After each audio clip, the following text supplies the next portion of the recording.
eleição. Ele agora já se dirige à tribuna para fazer o seu discurso. Vamos acompanhar. Oi.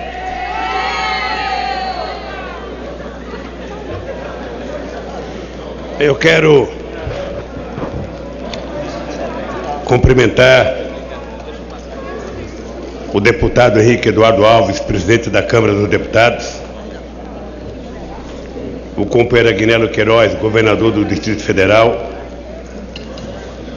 o deputado Simão Cecim, segundo secretário da Câmara dos Deputados, a minha querida companheira Ideli Salvato, ministra da Secretaria das Relações Institucionais, o querido companheiro Alexandre Padilha, ministro de Estado da Saúde, o companheiro ministro Benedito Gonçalves, ministro do Superior Tribunal de Justiça, o deputado e companheiro José Guimarães, líder do PT na Câmara dos Deputados, o deputado Eduardo da Fonte, líder do PP na Câmara dos Deputados, o deputado Fábio Faria, segundo vice-presidente da Câmara dos Deputados, o companheiro Rio Falcão, presidente do Partido dos Trabalhadores e deputado estadual por São Paulo, que está aqui. Queria cumprimentar, se permitam me chamá-los, meu querido Mário Benevides, de companheiros e companheiras.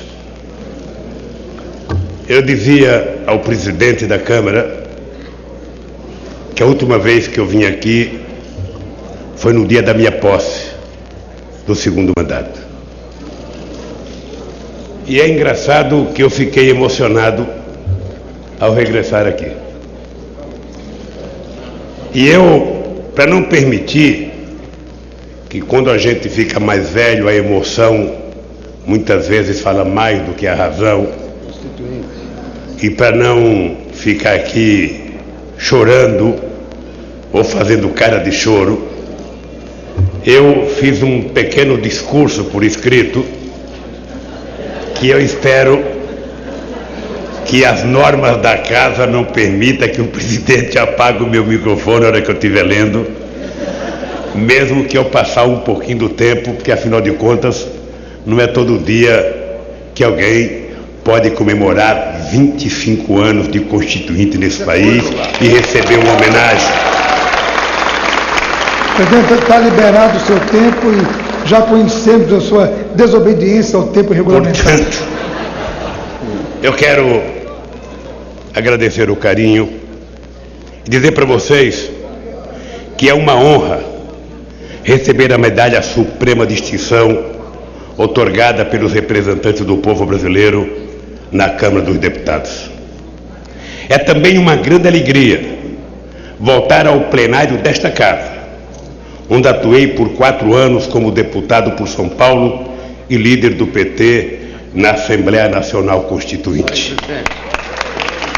A recordação daquele período, para mim inesquecível, é mais viva neste mês de outubro, quando o Brasil comemora os 25 anos da Constituição de 1988.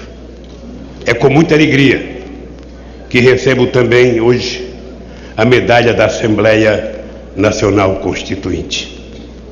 Aquele foi um tempo em que a atividade política se exerceu no mais elevado patamar, marcando profundamente nossa compreensão do Brasil e do processo democrático. Este plenário foi transformado em trincheira avançada das lutas sociais, acolhendo o clamor do país por liberdade, reconhecimento dos direitos humanos e justiça social. Sob a direção segura do deputado Ulisses Guimarães, o parlamento brasileiro viveu então um dos seus mais grandiosos momentos. O poder legislativo, impulsionado pela diversidade democrática que o caracteriza, mostrou-se à altura das expectativas da sociedade brasileira. E por estar em sintonia com a nação, nunca pareceu tão clara quanto aquele período a importância do legislativo, este que é o mais defasado dos poderes, o que mais se expõe à crítica da mídia e ao juízo dos cidadãos. Hoje, vivemos situação bastante diversa.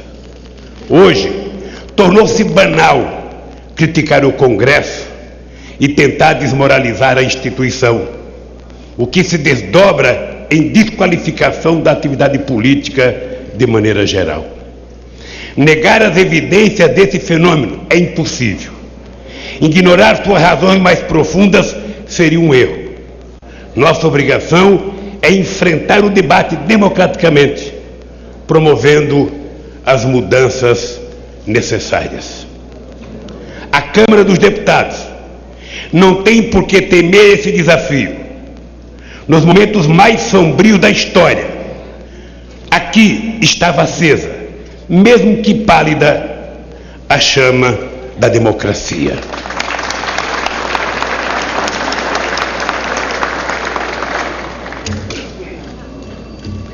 E é de aprofundar a democracia que estamos falando. Isso significa requalificar os partidos, reduzir a influência do poder econômico nas eleições e ampliar as formas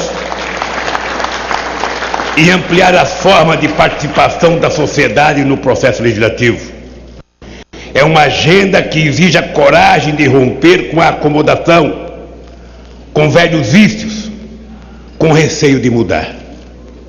A reforma política é necessária para o país e para restaurar a vitalidade do próprio Congresso. Enfrenta resistências e certamente vai contrariar interesses. Mas não vejo outra maneira de continuarmos a exercer a política como uma atividade nobre e transformadora da qual um cidadão possa praticá-la e sentir orgulho. Queridas amigas, queridos amigos, a política entrou na minha vida como um desdobramento da atividade sindical, numa conjuntura em que a luta por salários dignos se entrelaçou com a luta pela democracia. Desde meados da década de 70, cresceram as manifestações por liberdades democráticas, pelo retorno ao Estado de Direito e pelo respeito aos direitos humanos. A reorganização do movimento estudantil e a campanha da anistia romperam o muro de silêncio que a ditadura havia erguido por meio de censura, intimidação e muito terror. Ao mesmo tempo, fortaleceram as associações de bairro, as comunidades de base da igreja e outras formas de organização popular. Nas mobilizações de 78 a 80, a classe trabalhadora ergueu a cabeça, desafiando a legislação antigreves em todo o país e enfrentando a mais dura repressão. Foi neste contexto que nós, sindicalistas, de várias categorias e regiões, percebemos que não seria possível avançar em nossa luta sem participar da vida política. Para mudar as leis que produziam o arrocho salarial e impediu a livre organização dos trabalhadores, era preciso eleger nossos próprios representantes. Percebemos que o Congresso não iria olhar para nós se não houvesse trabalhadores na Câmara e no Senado, nas Assembleias e, por que não dizer, no Poder Executivo. Em 1980, as principais lideranças políticas do país, incluindo os que retornavam com a anistia, articularam-se para a formação de novos partidos. Criamos o PT, reunindo sindicalistas, comunidades de base, movimentos sociais, alguns dos melhores intelectuais deste país, militantes de esquerda, dos direitos humanos e democratas comprometidos com as lutas sociais. Foram 2 anos de trabalho árduo, conquistando militantes, constituindo núcleos e comissões provisórias, recolhendo assinaturas para obter o registro do TSE. 5 valorosos deputados apoiaram a criação do PT e formaram nossa primeira bancada. Em 82, elegemos uma pequena e aguerrida representação de apenas 8 deputados. O PT participou da memorável campanha das diretas já, com todas as forças democráticas, PMDB, PDT, outros partidos políticos, militantes comunistas e socialistas, e organizações como a CUT, OAB, ABI, CNBB, UNE, MST e tantas outras. A eleição da Assembleia Nacional Constituinte em 86 foi o ponto culminante do processo de redemocratização. Ela concentrou as expectativas de mudança acumulada em mais de uma década de intensa disputa política e social no nosso país. O PT participou diretamente daquele momento decisivo com uma bancada de 16 deputados e foi o único partido que chegamos aqui parecendo que tínhamos 500, porque trouxemos no dia da inauguração da Constituinte um projeto de Constituição e um projeto de regimento interno que só foi ser feito depois, já pelos constituintes. Queridas amigas, queridos amigos, deputados e deputadas e convidados.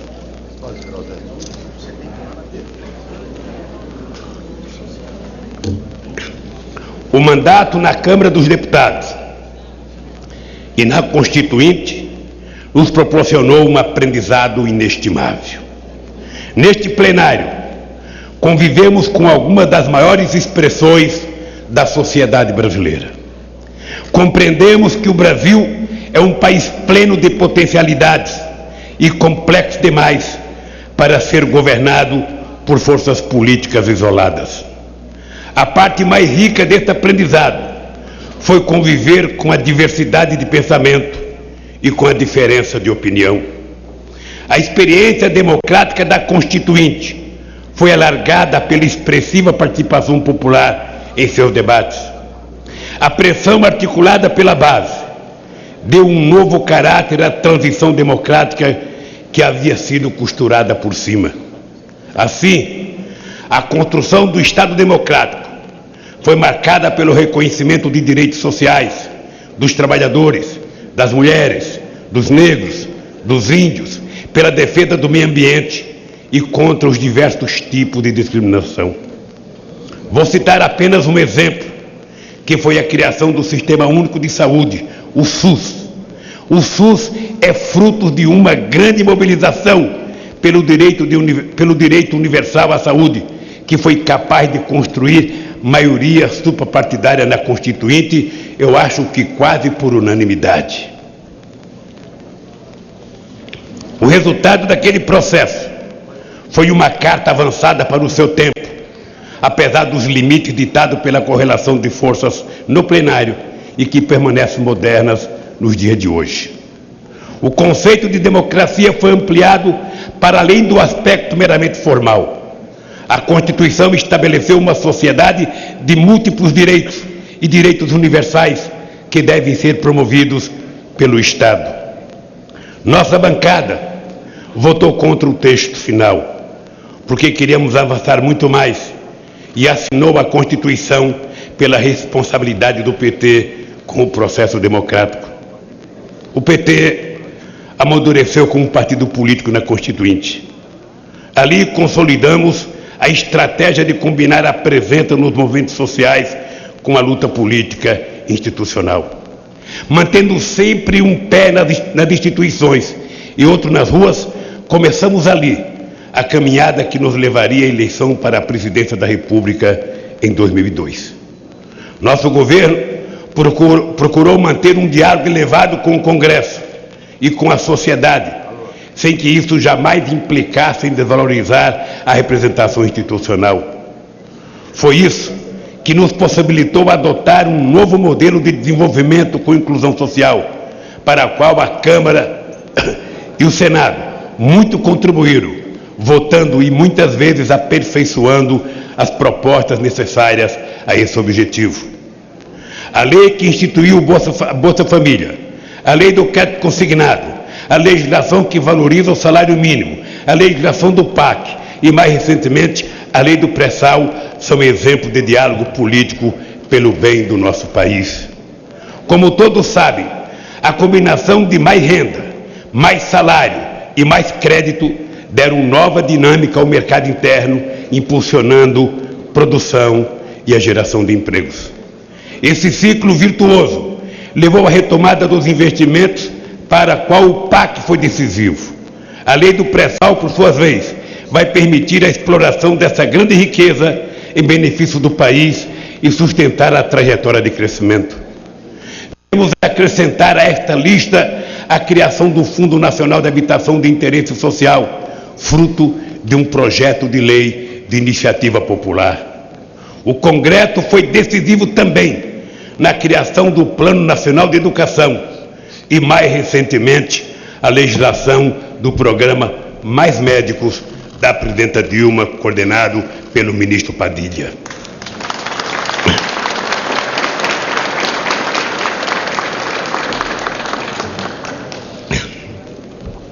Nem sempre tivemos o sucesso desejado na aprovação de propostas legislativas, mas sempre mantivemos o diálogo em termos elevados.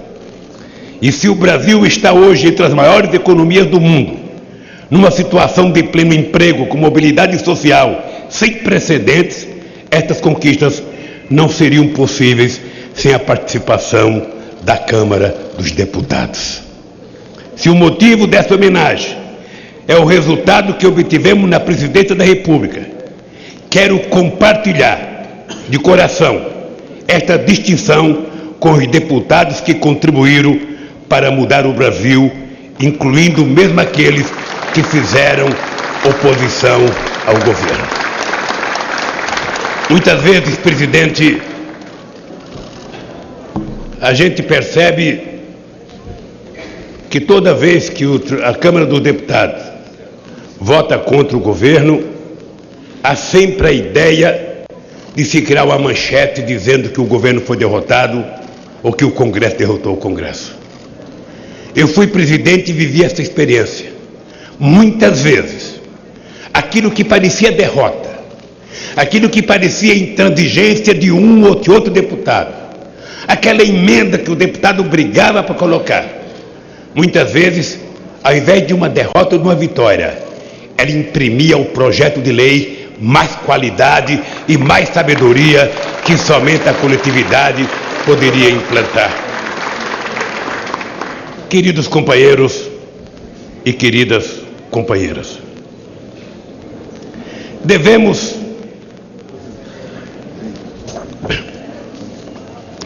as melhores lembranças que tenho desta casa dizem respeito ao exercício da política na mais nobre acepção da palavra. Recordo o plenário como um organismo vivo, atento à qualidade do discurso e sensível à força dos argumentos.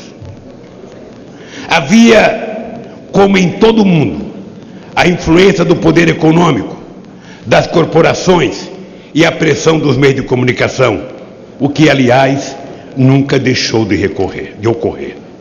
Mas exercia-se o primado da política como atividade humana superior. Foi a política que me permitiu chegar à presidência da República como representante de um projeto de mudança. Foi a atuação política da sociedade que impulsionou o processo de desenvolvimento com inclusão.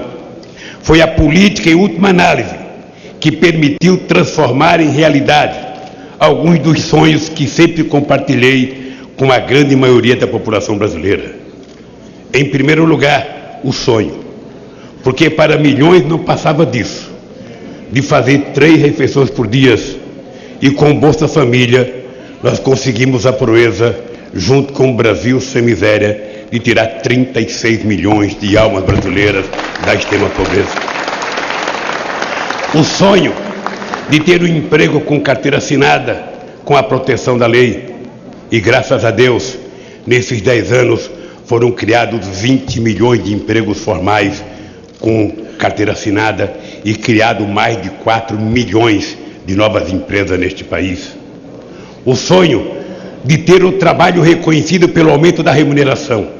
E neste período, o salário mínimo teve aumento real de 74%. A renda das famílias cresceu 35% e das famílias mais pobres cresceu 66%. O sonho de proporcionar uma vida melhor para a família, com acesso ao crédito e aos bens de consumo. E nesses 10 anos, 40 milhões de pessoas chegaram à classe média.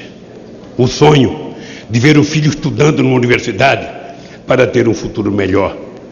Nós dobramos as vagas nas universidades públicas e o número total de universidades do país, que era de 3 milhões e 400, hoje já são mais de 7 milhões de jovens na universidade.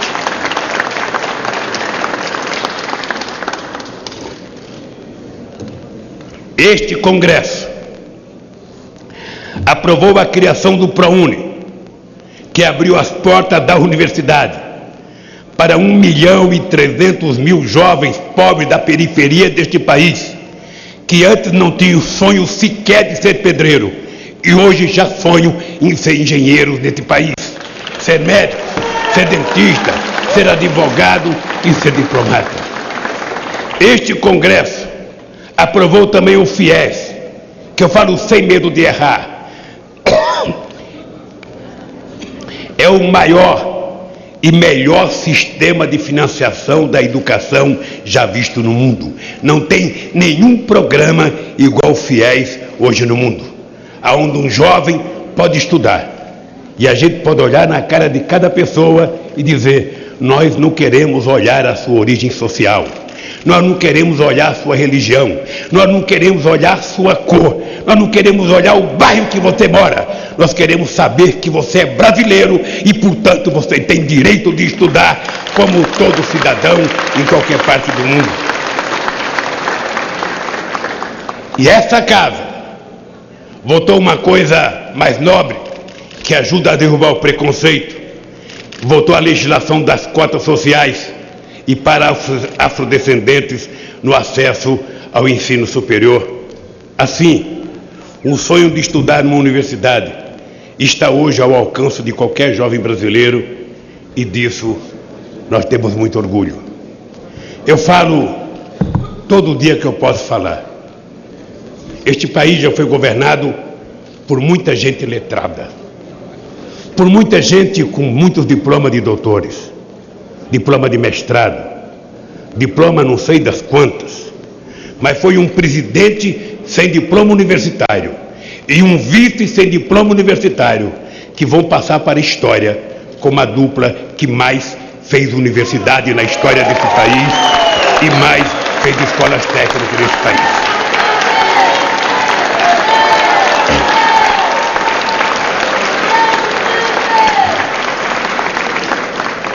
Amigos e amigas, todas essas conquistas são fruto do diálogo político envolvendo o governo, o legislativo e a sociedade. Por isso não me conformo ao ver banalizada nos dias de hoje a desqualificação da atividade política e das instituições republicanas. Todos os agentes políticos têm uma parcela de responsabilidade neste fenômeno.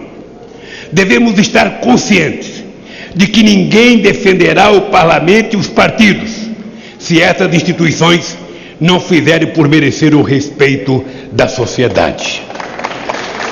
Isto significa aprimorar os mecanismos de transparência e controle interno, não compactuar com o compadrio, o fisiologismo, o desvio, a confusão entre o público e o privado. São obrigações republicanas básicas, das quais o agente público deve ser exemplo para o cidadão comum. Significa também não se intimidar diante da acusação de má-fé, da manipulação dos fatos, do insulto travestido de crítica, pois seria um comportamento indigno do mandato recebido do povo brasileiro. Como toda instituição formada por seres humanos, o Congresso e seus representantes cometem erros. Muitas vezes são erros graves, que nem sempre são corrigidos ou punidos de maneira exemplar. Nem é preciso abrir os jornais para encontrar notícias sobre isso. Elas costumam estar nas manchetes das primeiras páginas. No entanto, é imensa a contribuição do Congresso para mudar o país quando existe sintonia entre a instituição e a sociedade. O Estatuto da Igualdade Racial, o Estatuto do Idoso, o reconhecimento da união estável, o Estatuto da Criança e do Adolescente, a Lei Maria da Penha, são apenas alguns exemplos das legislações que mudaram para melhor a vida de milhões e milhões de deserdados nesse país. A lista de leis fundamentais deve crescer agora nesta casa, com a votação que se dará brevemente do Marco Civil da Internet, que será votado proximamente nesse Congresso.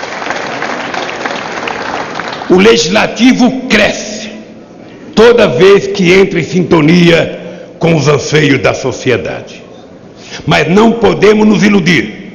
Apesar dos grandes serviços prestados pelo Congresso, o sentimento difuso na população é de que esta casa tem mais ouvidos para o poder econômico do que para a sociedade. O sentido da reforma política que defendemos é aprofundar e qualificar a representatividade dos partidos e das instituições. O parlamento e os partidos serão mais fortes na medida em que esta casa se esforçar para ser vista novamente como a casa do povo.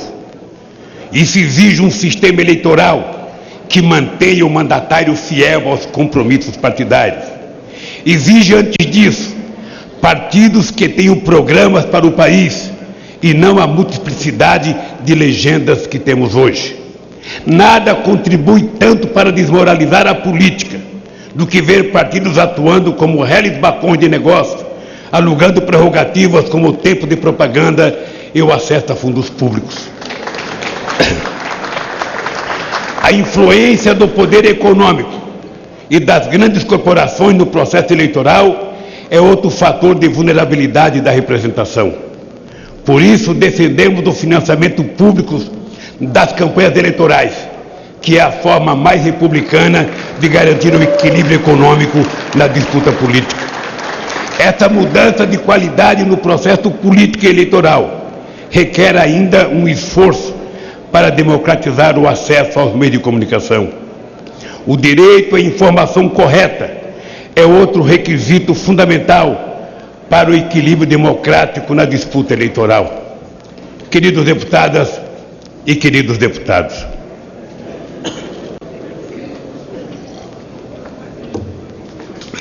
no grande debate sobre o fortalecimento do sistema representativo, quero destacar a importância da participação social no processo legislativo e na definição de políticas públicas. Já tive a oportunidade de falar sobre o papel do diálogo social na construção do nosso modelo de desenvolvimento. O Conselho de Desenvolvimento Econômico e Social proporciona um elevado debate sobre o rumo do país, envolvendo empresários, trabalhadores, intelectuais e representantes de diversos setores da sociedade. Milhões de cidadãos participaram das conferências nacionais que definiram muitas de nossas políticas públicas para a saúde, educação, infância, meio ambiente e tantas outras. O Poder Legislativo também sai fortalecido quando se abre a participação social. Esta é uma das qualidades da nossa Constituição, que devemos aprofundar, tornando mais simples a proposição de projeto de iniciativa popular. Não há por que temer a contribuição direta da sociedade ao processo político, pois ela é legítima e enriquecedora. É participando ativamente que a sociedade reconhecerá seu próprio rosto nas instituições. Se há fragilidade na representação, o remédio está no fortalecimento da política e não em sua negação. Historicamente, a desqualificação da política e das instituições democráticas tem servido aos tiranos e aos que não são capazes de chegar ao poder pela via do voto. Não podemos contribuir para que isso ocorra, deixando-nos ficar no imobilismo e na vacilação, e muito menos fechando os ouvidos à legítima voz da sociedade. Sempre que se renegou a política como instrumento da mediação de interesses e da convivência social, a civilização deu vários passos atrás e nenhum passo à frente. Toda vez que se calou este parlamento, Foi a sociedade que ficou amordaçada. E toda vez que a estacada foi fechada, encarcerou-se com ela a liberdade da sociedade. Eu tenho confiança que a Câmara dos Deputados, na parte que lhe compete, responderá aos desafios de hoje com os olhos voltados para as próximas gerações. Porque a reforma política é a mais importante de todas as reformas que nós precisamos nesse momento. É tempo, portanto, de ouvir com atenção a sociedade, dialogar com sinceridade e ter coragem para mudar o que deve ser mudado e fazer política de cabeça erguida. Querido presidente, queridos deputados, queridas deputadas, nós tivemos em junho uma lição de civilidade democrática quando o povo foi para as ruas não reivindicar a cabeça de nenhum governante, não reivindicar a volta do autoritarismo, não reivindicar a cabeça de deputado. O povo foi para a rua exigir um pouco mais de Estado. O povo foi para a rua para dizer que precisa de mais coisas, porque ele aprendeu a comer contra filé e ele não quer voltar a comer a 100, ele quer comer agora filé de verdade. Ele quer um médico, mas quer ter acesso a alta complexidade para ser tratado como cidadão de primeira classe. Ele quer um emprego, mas não quer mais um emprego qualquer. Ele quer um emprego que lhe dê possibilidade de sentir orgulho e prazer naquilo que ele faz. Ele quer estudar, mas não quer apenas mais estudar. Ele quer estudar em escolas de qualidade. E eu tenho uma tese, presidente, de que o pobre só vai ter um ensino fundamental de qualidade o dia que a classe média brasileira voltar à escola pública no ensino fundamental, porque ela melhorou e porque ela permite que seus filhos estudem em igualdade de condições. O povo foi para a rua para exigir mais. Mas, ao mesmo tempo, nós vimos uma parte daquela movimentação negar a política, como se nada prestasse, como se nenhum partido prestasse, como se nenhum político prestasse. Eles não faziam distinção partidária nem ideológica. Era a ideia do retrocesso de que a política não vale nada e de que a política é todo mundo no mesmo saco, de que a política é que todo mundo é corrupto, de que todo mundo quer tirar proveito próprio. Eu convivi nessa casa há 4 anos. E a coisa mais extraordinária e exuberante que eu vivi é a convivência democrática de construir diálogo na diversidade. É pensar no país. Eu acho que esse momento é o momento que este Congresso, que cada deputado ou deputada que anda com o seu distintivo de deputado no peito, enfrentar esse debate e a gente dizer para a juventude que não adianta ser contra a política, se não tem nenhum partido que preste, nenhum deputado que preste, nenhum presidente que preste, nenhum governador que preste. Ora, ainda assim, esse jovem não pode negar a política. Ele tem que vir para a política. Porque toda vez que ele exige que nós façamos o que ele acha que é certo, e nós não fazemos, ao invés de nos negar, é melhor eles nos substituírem, criando organizações políticas, disputando eleições. Porque uma coisa que muitas vezes eu fico pensando, não tem nada mais nobre do que o exercício de um mandato parlamentar. Porque um cidadão concursado presta concurso uma vez e morre naquele emprego. Mas um deputado, um vereador, um prefeito, um presidente, um governador, por mais defeito que ele tenha, a cada 4 anos ele tem que fazer um novo concurso para voltar para cá. E muitas vezes nós não temos coragem de fazer esse debate. E esta casa aqui é um espaço único em que a gente consegue juntar todo mundo. Eu lembro o susto que eu tomei quando eu cheguei aqui como constituinte, presidente de um sindicato. De repente eu me dei aqui na frente como vocês estão aí. Sabe, a Benedita se lembra disso. O Arnaldo Faria de Sá se lembra disso. Com a quantidade de personalidades que eu só via na televisão. Com personalidades que eu passei metade da minha vida xingando e culpando pela desgraça desse país. E de repente eu estava aqui dentro, com essa pessoa, agindo de forma civilizada, tratando de interesses e percebendo